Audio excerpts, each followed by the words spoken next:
जय Shri Krishna. Astro Riddhi Sunil channel में आप सभी का बहुत बहुत स्वागत है। साथियों, आज बात करेंगे एक सुखमय जीवन के लिए आपको कौन कौन से वास्तु का प्रयोग नित्य करना चाहिए, अर्थात नियम से करनी चाहिए।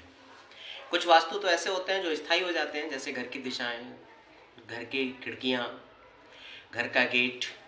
परंतु कुछ वास्तु ऐसे होते हैं जो नित्य प्रतिदिन किए जाते हैं और उसका प्रभाव आपके जीवन पर सबसे ज्यादा पड़ता है।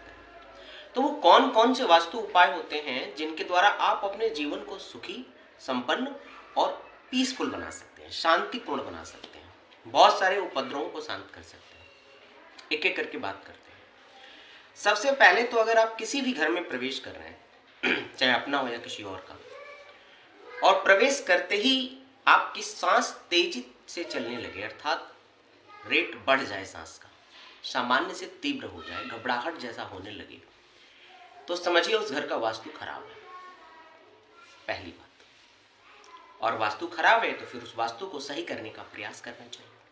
क्या खराब है वो बात की बात है। दूसरे नंबर की सबसे महत्वपूर्ण बात है साथियों कि आप अपने घर में किसकी तस्वीर लगाते हो। बहुत सारी तस्वीर लगाते हैं, देवी की, देवताओं की, सीनरी, पशुओं की, पक्षियों की।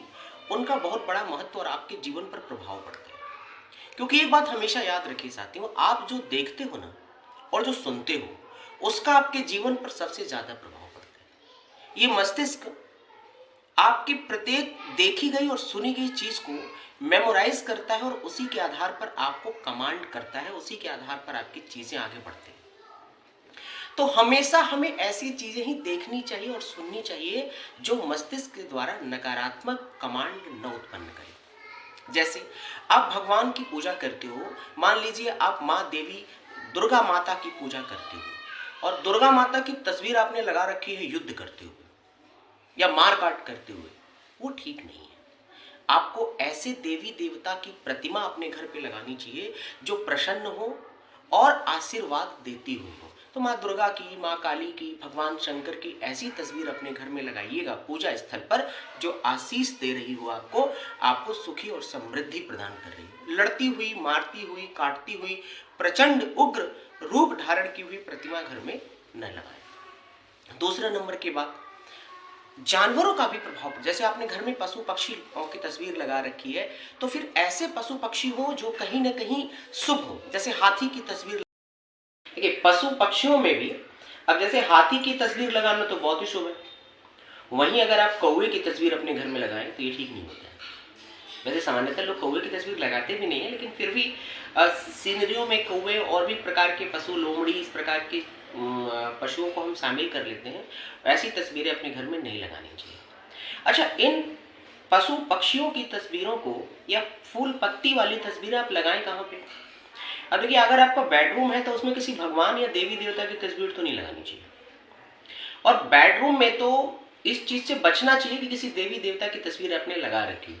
एक चीज और यहाँ पे बता दें, अगर बेडरूम में किसी देवता की तस्वीर लगानी ही है तो फिर पूरे शिव परिवार की आप लगा सकते हैं, जिसमें भगवान शंकर, माता पार्वती, भगवान गणेश और भगवान कार्तिकेय के साथ नंदी बाबा भी उपस्थित हो। तो ऐसी तस्वीर तो ठीक है, आपके परिवार में वृद्धि करने वाली होगी। या भगवान कृष्ण का बाल रूप लगा सकते हैं। इसके अतिरिक्त अगर किसी देवी देवता की तस्वीर लगा रखी हो आपने अपने बेडरूम में तो वो ठीक नहीं है, उसको परिवर्तित कर देनी चाहिए। ठीक है साथियों। और बेडरूम में पहले तो कोशिश ही करनी चाहिए कि न लगाएं तो ज्यादा अच्छी बात है, किसी प्रकार की तस्वीर न हो। हाँ, फूल पत्ती लगा सकते हैं आप, छोटे छोटे बच्चों की तस्वीर लगा सकते हैं आप, और हाथी की तस्वीर लगा सकते हैं आप। इस प्रकार की तस्वीर आप अपने बेडरूम में लगा सकते हैं। डाइनिंग रूम है, अगर आपका कोई बैठक है तो वहाँ आप कछुए की तस्वीर लगा सकते हो, कछुआ रख भी सकते हो। तो ये तो रहा आप घर में कौन सी वस्तु पिक्चर के रूप में, मूर्ति के रूप में लगा सकते हो और कहाँ पर लगा सकते हो। और इससे भी महत्वपूर्ण बात पता है क्या साथियों, कि आप जब तक सुखी और संपन्न नहीं हो पाओगे जब तक अपना स्वयं का वास्तु नहीं बदल पाओगे। और स्वयं का वास्तु कैसे बदलोगे? आपके अंदर 7 चक्र हैं और अगर वो चक्र बैलेंस नहीं है ना तो वो आपका पूरा वास्तु खराब है। यानी हमारा वास्तु क्या है, हम लोगों का वास्तु है वो 7 चक्रों का बैलेंसिंग। और बैलेंसिंग कहां से होगा? साइंस के विद्यार्थी इस चीज को बहुत अच्छे से समझेंगे कि हमारे शरीर के अंदर होने वाली अधिकांशतः क्रिया प्रतिक्रिया का कारण हार्मोन्स होता है। और हार्मोन्स उत्पन्न करने की कोई बहुत ज्यादा दवाइयां नहीं बाजार में मिलती हैं, वो नेचुरल उत्पन्न होता है। अब सबसे बड़ी बात यह है कि उस हार्मोन्स को कौन नियंत्रित करता है, तो आपका मस्तिष्क नियंत्रित करता है। तो फिर मेरी पहली वाली वही बात आती है कि आप जैसा देखोगे और जैसा सुनोगे वैसा ही आप कार्य करोगे। तो सबसे पहले तो आपको ब्रह्म मुहूर्त से तात्पर्य है सूर्य उदय से पहले आपको अपना बिस्तर छोड़ देना चाहिए। आप फ्रेश होइए, मुंह हाथ धोइए, थोड़ी सी एक्सरसाइज कर सकते हैं तो अवश्य करिए और पंच तत्वों को नमस्कार करिए। ये इस प्रकार से आपके दिन की शुरुआत होनी चाहिए और आप ऐसा करके देखिएगा, आपके जीवन में धीरे धीरे प्रसन्नता आने लगेगी। और सबसे बड़ी सुखी और सबसे बड़ा धन आपकी प्रसन्नता है। आप अंदर से प्रसन्न हो, स्वस्थ हो, तो धन तो आता और जाता रहता है, उसकी कोई विशेष आवश्यकता नहीं होती। हालांकि इस भौतिक जगत में सब कुछ हमने धन ही मान लिया है, पर सब कुछ धन नहीं होता है। तो पंच तत्व कौन कौन से हैं? सूर्य देव को प्रणाम करिए, वो अग्नि के भी स्वरूप है।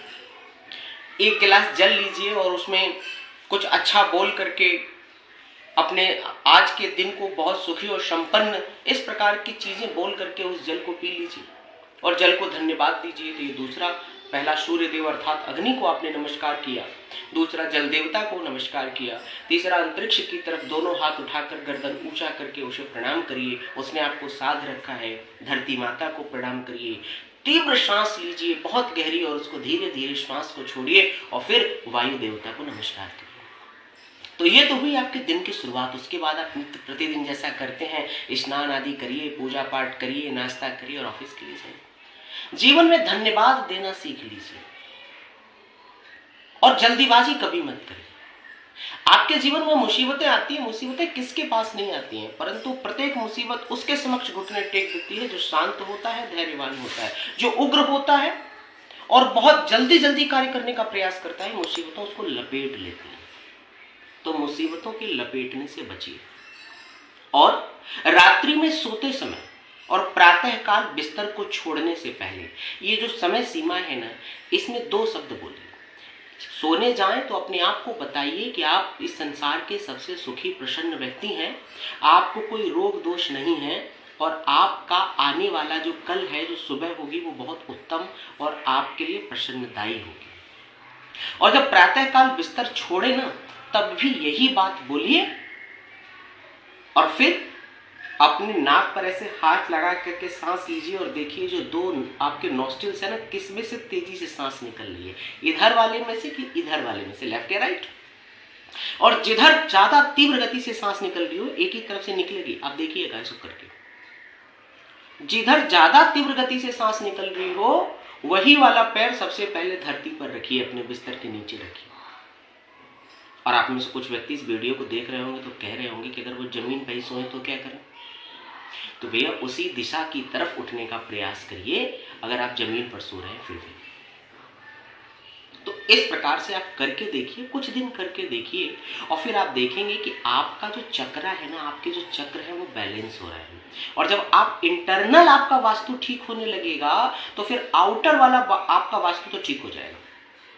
हम बाहर से साज सज्जा कर देते हैं, बहुत बढ़िया टिप टॉप नहा धो करके, बढ़िया कपड़े पहन के, परफ्यूम लगा करके अच्छा बन जाते हैं, पर अंदर से हम बहुत ही खराब होते हैं। और यही वास्तु जब तक नहीं सुधारोगे आप, तब तक जीवन में सुख, संपन्नता, प्रसन्नता ये दूर रहेंगी और खिन्नता, फ्रस्ट्रेशन, दुख ये आपको दोस्त बन जाएंगे।